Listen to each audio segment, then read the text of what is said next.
In the early hours of June 16, 2025, Iran launched a massive and coordinated missile and drone strike on Israel, marking one of the most intense escalations in the region to date.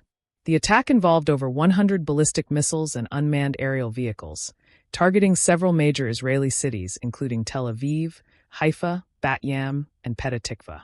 The onslaught caused severe structural damage across multiple urban areas, with high-rise buildings partially collapsing and fires engulfing residential zones.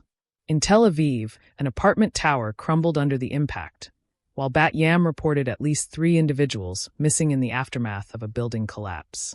Haifa's infrastructure was particularly affected, as one of its power stations was hit directly, sparking large-scale fires and widespread blackouts. Emergency crews responded swiftly, but firefighting and rescue efforts have been hampered by the extent of the devastation. Early casualty reports suggest at least 5 people were killed, though some sources claim the death toll may be as high as 14. Injuries number in the dozens, potentially exceeding 200, with hospitals across central Israel overwhelmed by the influx of patients. The strike also reached beyond residential areas, hitting military installations and government facilities. Near the U.S. consulate in Tel Aviv, buildings suffered shockwave-related damage, though no American personnel were harmed. The Iranian military has claimed it deployed a new method designed to bypass Israel's layered missile defense systems, including the Iron Dome, Arrow, and David's Sling.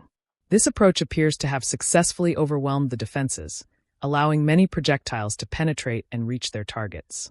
In response, Israel launched immediate retaliatory airstrikes, targeting at least 10 command centers affiliated with Iran's Quds Force, as well as facilities tied to Iran's nuclear and military infrastructure. The Israeli government has declared that it has no plans to pursue a ceasefire at this time. Similarly, Iran has indicated its commitment to continued military action if provoked further.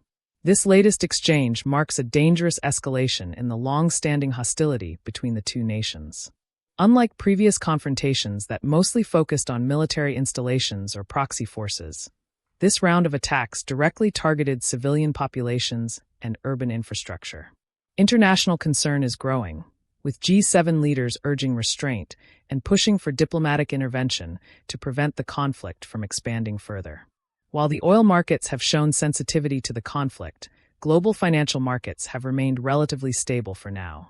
As rescue teams continue to search for survivors beneath rubble and prepare for potential follow-up strikes, the region remains on high alert. Air raid sirens are still sounding across northern and central Israel, and the threat of further missile launches hangs over the country. This confrontation may very well mark the beginning of a broader and more destructive phase in the Iran-Israel conflict.